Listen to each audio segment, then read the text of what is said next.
very light. They say it weighs about 6.5 pounds, so it's very lightweight. It comes with the cable here to hook it up to your if you have long, you're going to want extension cables if you have this on your roof or somewhere else. So these are the cables that go out to your adapters. But it's all wired right in there.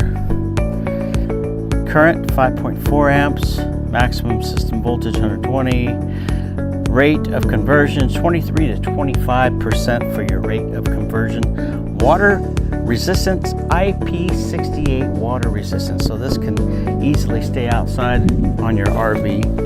And I'm going to find a way to mount this on top of my RV, but let me plug it in just a minute. I'm going to lay it out in the sun, and we're going to plug these into one of my solar stations here and see just how much power this puts out in our full Arizona sun. This is a beautiful sunny day.